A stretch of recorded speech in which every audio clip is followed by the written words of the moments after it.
ఏ రోడ్లైనా జలమయమైనవా వాటన్నిటిని హైడ్రాని పెట్టి, ఒకప్పుడు చంద్రబాబు నాయుడు గారు వాటర్ హార్వెస్ట్ పిట్స్ అని తీసుకొస్తే, నేను ఇప్పుడు వాటర్ హార్వెస్టింగ్ వెల్స్ అని 10 లక్షలు 20 లక్షల లీటర్ల నీళ్లను రోడ్ల మధ్యలోనే పెద్ద పెద్ద బావులు తయారు చేసి భూమిలో నీళ్లు ఇంకిపోయేటట్టు చేసి, రోడ్ల మీదకి వచ్చే నీళ్లను భూమిలో పెద్ద బావులు తవ్వి దాంట్లలో నిల్వ చేసి భూమి గుంజుకునేటట్టు చేసిన ఇవాళ నేను. ఒకప్పుడు రాజ్భవన్ ముందర చిన్న వర్షం వస్తే ఎన్ని నీళ్ళు ఉండేది మీరు అందరు సాక్ష్యం కదా. మక్తాకు పోవడానికి అవకాశం ఉండేనా? ఈనాడు ఆఫీస్ దగ్గర కేసీపీ గెస్ట్ హౌస్ దగ్గర ఎన్ని నీళ్ళు ఉండేటివి? సచివాలయం ముందర ఎన్ని నీళ్ళు ఉండేది? వీళ్ళు కొత్త కట్టిన సచివాలయం కూడా రాగానే నీళ్ళలో మునిగిపోలే.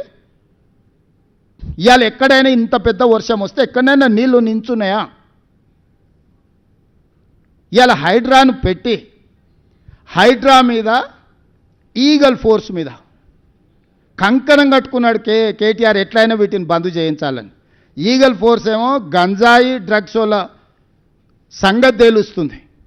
ఇక్కడే కాదు, గోవాల మూలాలు ఉన్నా పోయి పట్టుకొచ్చి లోపల బొక్కలేసి గంజాయి డ్రగ్స్ని ఈరోజు తొక్కి అనిచేసినాం.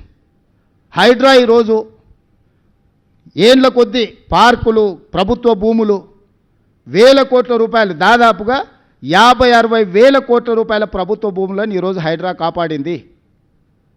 స్పెసిఫిక్గా యూ టెల్ మీ, హైడ్రా పలానా దగ్గర తప్పు చేసిందంటే చెప్పు, ఇద్దరం పోదాం, నిజ నిర్ధారణ కమిటీ వేద్దాం. వద్దా అనేది ఏంది అంటే, పార్కులు కబ్జా కావాలి, చెరువులు కబ్జా కావాలి, నాలాలు కబ్జా కావాలి, హైదరాబాద్ నగరం మునిగిపోవాలి, నీ స్వార్థం నిండాలి, నీ అవినీతి సొమ్ము పండాలి. ఇదేనా జీవితకాలం? ఇంతేనా? ఎంత సంపాదించుకుంటావు? చివరికి సొంత చెల్లెలకు వాటా ఇవ్వాల్సి వస్తుందని సొంత చెల్లెల్ని కూడా ఇంట్లోకి వెళ్ళి బయటికి నెట్టేసినావు. ఇంతకంటే ఎవడైనా నికృష్టుడు ఉంటాడా? పాత సామెతోటి ఉంది, కోతుల పంచాయతీ పిల్లి తీర్చిందని. హరీష్ రావు సంగతి మీరు అందరూ ఆలోచన చేయరు. మెదక్లో జగ్గారెడ్డిని ఫస్ట్ బయటికి తోలేండు అడ్డం వస్తాడని, విజయశాంతిని బయటికి తోలేండు, రఘునందన్ రావుని బయటికి తోలేండు. రాష్ట్రంలో దేశని చిన్నమాలయన్ కావచ్చు, సమరసింహారెడ్డిని కావచ్చు, ఆలయ నరేంద్రన్ కావచ్చు, మొన్నటి ఈటెల రాజేందర్ కావచ్చు, ఈ పార్టీని కబలించాలి అనుకుంటే కేసీఆర్ కుటుంబానికి అండగా నిలబడేటోళ్ళందరినీ సాపు పట్టుకుంటూ వచ్చాడు. అజయ్ దేవగన్తో సినిమా ఉంటుంది కాలని, కొంతమంది మిత్రులు అడవిలోకి పోయి తిరగడానికి పోయి దారి తప్పుతారు. అడవిలో నాకు అన్ని దారులు తెలుసు మీకు చూపిస్తారా అని ఒక ఆయన వస్తాడు, ఆయనే అజయ్ దేవగన్ కాల్ సినిమాలో. వాళ్ళకి దారి చూపించుకుంటే ఒకనొకని మింగేస్తుంటాడు. వాళ్ళకి తెలియదు దయ్యం తింటుంది అనుకుంటారు.